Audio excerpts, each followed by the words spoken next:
and welcome back to another episode of BRF Shorts on Us. This, in fact, is our last short of the year. Wow. Can you imagine that? I can't believe a year's gone by. So, the word for this short is confetti, which is sort of on point, on theme for a celebration of sorts, being able to make it 1 year. So let's get right into the episode, guys. Yeah. So I'm going to start with the history for confetti. And one of the reasons why I also love doing, I know that we start with this fairly often, but what I also realize is that there's so many things like this that I only realize like the fascinating history that they've had because of the fact that we researched them for these episodes. Because otherwise, like, I would have never thought of researching the history of confetti. Like I was just like, yeah, it's just always been there forever, but it's amazing. Yeah. Like the history of hats or the history of charkhas. Okay, cool. So, turns out that apparently tossing confetti isn't recent at all, surprise, but actually dates back all the way back to ancient Greece. Oh. The Greeks in ancient times had a custom called philobolia, which basically involved showering people with leaves and flower petals at special events and occasions. Nice, warm feelings, all of that. And, just similar to what it is today, just a fun, flashy way of putting spotlight to a guest of honor. It could be a bride and groom, it could be athletes, whatever. Now, so the Greeks got it on point, great. And then you fast forward to Italy in the 13th century. Now, around that time, nobles and aristocrats and members of their troops would sort of regularly do this thing where they would, go down the streets in a parade and then they'd pitch like coins and nuts and candies and flowers and stuff like that. And apparently even eggshells filled with perfume, which I'm finding oddly appealing, but okay. It sounds just like a rich people thing to do. Like, I'm going to take this stinky thing and I'm going to magically make it perfumed. Yeah. And on point, exactly this is what it was, because obviously the other half that was being chucked at slowly grew to not enjoy this tradition as much because, there was anyway a huge class divide and then it's being thrown in your face. And I wonder why this could go badly.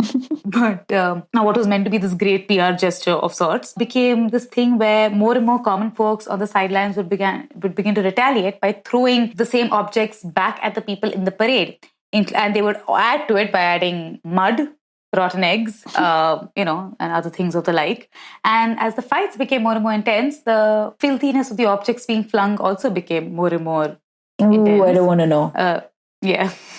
I don't want to know. And then finally, things got so bad that in 1597, the city governor in Milan imposed a ban on throwing eggs, spilling liquids into the streets, and any other customs that were historically linked to parade misbehavior.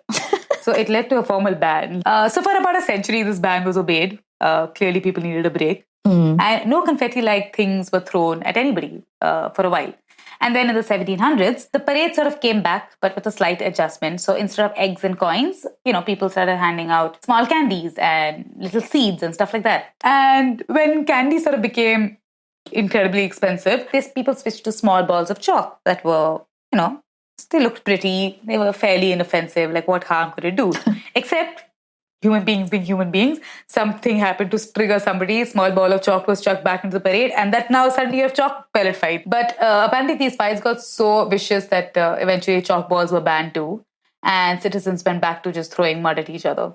So status quo was maintained. Yeah. Hallelujah. So before, we sort of went into chalk balls, when candy had become popular, there was also this idea of just edible confetti that was becoming more and more popular. Now, it's not a completely new revolutionary term. Confit is an old English term for sugared pan candy that the Italians would call confetti. And the candy looked, it was like Snow White. It was small. It looked like a chalk pellet pretty much actually. So no wonder the chalk pellet kind of replaced candy at these events. And it had just been, sort of the ammo of choice of things to hurl at festive events. Ammo of choice. Yeah, but like these things chucked hard can be painful, And they were. Apparently there are stories of weddings and parades and stuff where people have chucked like sugared things so hard at each other they've like knocked out somebody's eye. Bruise patches, like just horrible. Okay. And so no wonder that you suddenly see like there was a need to bring in like paper confetti into the world. Because I think apart from having to clean up like sweets from the street, like actually having to clean up like blood and other kinds of goop would just be like, oh. But apparently, so the thing is that what seems to permeate is that humans have always really been thrilled with this idea of kind of receiving a bounty from a high, or from, because it feels like you're receiving something from heaven. So originally this could have possibly been like windfalls of nuts shaken loose by the wind, or bits of fruit or whatever. It felt like manna from heaven. And then what sort of happened is that as human beings sort of appropriated these natural occurrences to themselves, at a festive event, it was a way to you kind of just showered fruit and sweets to the common population, and it was a goodwill, and also at the same time conveniently just showing off how wealthy you were. And then people would basically go and they would chuck things, and then young boys would loiter outside these weddings and these parades and like go and collect whatever they could. So everyone's happy at the end of the day. This, however, could also possibly be likened to an ancient Roman tradition popularized by Nero. And what he would do is basically at the gladiatorial games, he would just chuck things to the public. This could be like fowl, it could be like tamed animals or whatever. And it was this idea of like, people like jumping upon this and trying to like the scramble to kind of pick up these objects for themselves. And it was his way of kind of, it was a spectacle for him because people were jumping around and like throwing themselves at whatever he was throwing at them.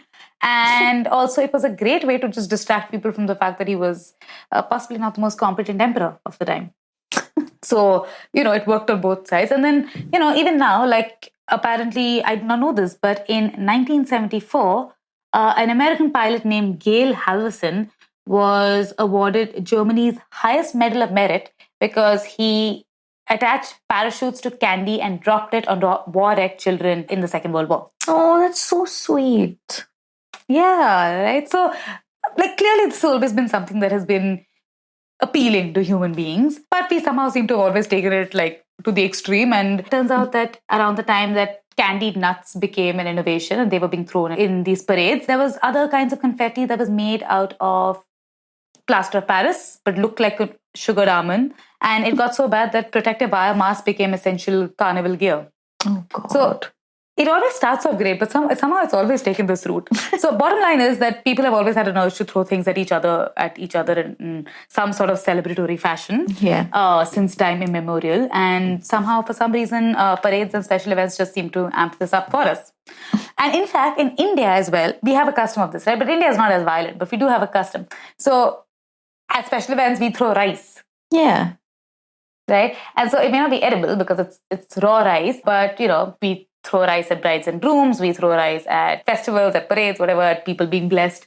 It is a way of blessing people. The connotation is that when you throw rice at someone, you're blessing them with a bountiful life. So in 1890s now is when paper confetti came to the rescue, because by this time people were just sick of all the drama around hard confetti. It was too much to do. And you know what? I never thought of this. But actually, when paper confetti was introduced, strips of paper were so much lighter than hard candy that when you threw it, it wafted through the air and it looked beautiful. And that's probably what added to the appeal of this. I never thought of that. So in 1875, a Milan-based businessman named Enrico Mangili basically invented confetti from tiny bits of paper. Now, how he did this is that confetti, in its modern form, exists as a byproduct of the silkworm farming methods. So back in the day, when Mangili was around, silkworm farmers would sort of line the worms' habitats with these sheets of heavily perforated paper. And as they hatched, the edges of the paper's holes would catch on the eggs of the skins and help them wriggle out more quickly and cleanly. So it was a way to sort of expedite the whole process. But in the process of all of this, obviously there was, and all of this manufacturing paper and all that, there was lots of tiny discs of paper that were just left around. And where other people saw trash, after Mangili saw an opportunity. So he began to bag and sell these discs, pitching them to everyday citizens as just something harmless that they could chuck at the parades and at carnivals. And it picked up. It picked up, and suddenly we have confetti as we have it today. And to date, we continue to use it, and no longer are people getting marred. People are having relatively safe confetti throwing experiences, thanks to Mr. Mangeli. Yeah, but I mean, we do have confetti cannons now, so I don't know if those have created some kind of drama. I don't think that was Mangeli's intent when he first invented the harmless paper confetti.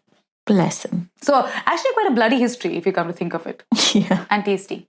So speaking of traditions, old ones at that, so Oxford Uni, one of the many historic universities in the UK and the world, has really weird traditions. Like some of them, for instance, one's called the time ceremony, which involves Merton College students walking backwards around a particular quad drinking port or any kind of alcoholic beverage in the early hours of the morning on the last Sunday in October. Oh. It seems pretty harmless. Why are they doing this? And specific. Very specific. All of them are very specific. Why are they doing this? Well, the origin of the tradition seems to be a belief that it maintains the time-space continuum as the clocks change from British summertime to Greenwich Mean Time. All these college kids saving the world.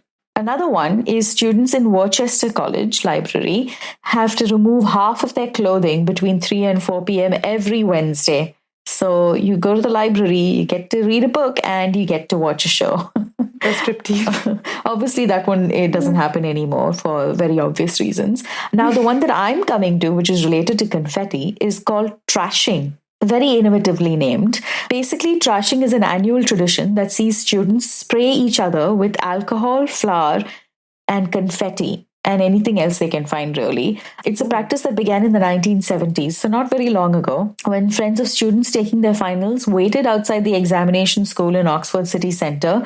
And because you dress smartly for your exams, I'm assuming because, you hope that it helps you get better grades. I don't know. So these kids are accosted outside by their friends and then covered in foam and whatever trash they can find, basically. But confetti is a big part of it because, you want it to be as ridiculous and celebratory as you can. And you can imagine the kind of litter that happens after this. And not only do they trash themselves and, each other, they also jump into lakes and rivers and things like that. So, spreading the trash as far as they can. So it's been banned. The university is clamping down on the tradition. And their argument is that it's not sustainable. It's not a good thing to do. It creates too much litter. And also, it takes 25,000 pounds a year to clean up. But yeah, so they've come up with different ways to dissuade students from doing it. They've banned students from going into a particular meadow for the 2 hours, the dangerous 2 hours before and after the examinations. But yeah, it doesn't usually work. Kids are still doing it because, tradition is tradition. And kids are kids. And kids are kids. Yeah. But yeah, the Oxford Students' Union has in the past said that it's just a bit of fun. And you know what? These kids really work hard. So I'd give it to them. If it's biodegradable, I'd give it to them. Just let them have their fun. Same. Yeah. Please. Especially because they could be doing way more dangerous things with confetti. For instance, in July of 1970, in Seattle, I'm setting the scene here, there's a Bastille Day parade happening, in Pioneer Square, one of the biggest squares in Seattle. A parade consisting of a Dixieland band, 2 cars, and an old fire engine began a performance. The water cannon on the fire engine had been repurposed to fire confetti, which is, just when you use the word repurposed, you've always got to think about the consequences. So the cannon was fired and somehow it didn't shoot confetti, but rather a ball of wet paper, which hit this lady. Ow! Yeah. Just a ball of mush and poor woman, accelerating towards you. So it hit her in her lower abdomen. She was severely injured and doctors had to amputate her leg as a consequence. What? Yeah. So obviously she sued the cannon operator, the parade organizers, and the city of Seattle. So she just clumped all of them together and was like, you know what, all of you, you suck. And her case was settled outside of court and she got £330,000. And oddly enough, she went on to found the first gay bar in Seattle called Shelley's Leg. So she had a bit of humor about it. And good on her. Good on her. Something good came out of all the tragedy. But also, ow. Also, ow. Yes. Also, very big ow. Please. In summation.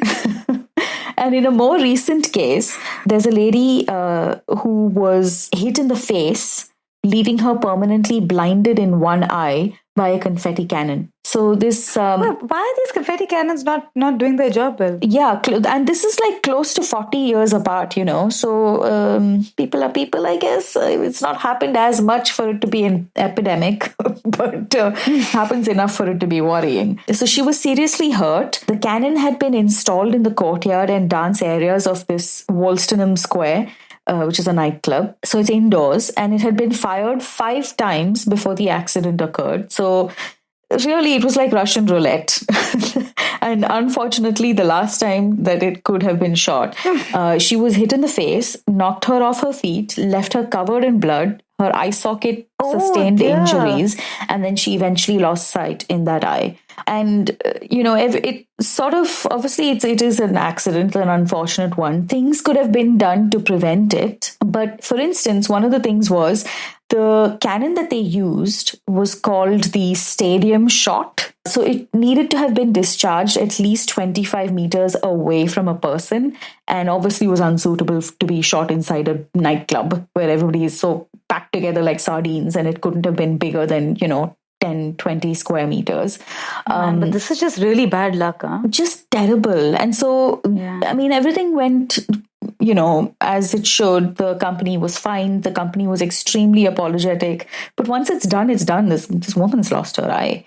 So, so they had to pay a £16,000 fine. And they offered her an apology, which falls flat on its face, really. It is tragic. It is quite bad. So, so if you see a confetti cannon, then stay away. Yes, find cover. Yeah. And in more lighter. Yeah, because really, this is a celebratory episode, Yeah. And in a more lighter vein, I watched this video. I mean, I don't want to be, your 70-year-old grandmother sending you a link to a funny video, but I'm going to describe it for you. So maybe I'm not as bad as her. But so there's this video of a man who is trying to set off a confetti cannon inside a living room because it's a gender reveal. Yay. And the video has everything from slapstick comedy to children laughing to children crying. So what else do you need? Okay, so what happens in the video is the man sets off the cannon into his crotch, falls over, is laughed at by his child, who then picks up the confetti and throws it at him in celebration of his not being able to have any more children. Yeah. And thereafter, she finds out what the blue confetti actually means and hates it because she wants a sister. So there's drama, there's intrigue, there's injury. And it's all from the child. Yeah. Not from the person who's going to backing of his life. It's all good. Go watch it. Oh, wow. And lastly, this is another visual treat. It's called the Confetti Fields, and it's on the estate of this old-time manor called Wick Manor in Worcestershire in the UK. And there's this gentleman who, close to 30 years ago, came upon the idea of biodegradable confetti. So he repurposed the farmland, some of the farmland around the manor, to grow flowers. And thereafter, while they dried on the stalks, he then collected them by hand and then apparently came up with, I don't know if he did, but he's good at marketing. So, but the key thing is it's beautiful during the time that it's blooming. So the fields are open to the public during the blooming season, and it's a sight to behold. It's beautiful. They grow delphiniums and all sorts that just make for the perfect confetti, apparently. Enjoy. Should put up a picture of this for sure. We will on our Instagram. Yes, go to our Instagram. We're at Barely Research Facts. You'll find a lot of information over there that doesn't usually go into the episodes and some fun stuff. So go follow us on there. And we hope you've enjoyed this episode. In all of its celebration and gore. Yeah. And we'll see you next week with our final long for the year. And then have a great New Year's and a very happy Christmas. And we will see you next year. See you guys. Bye.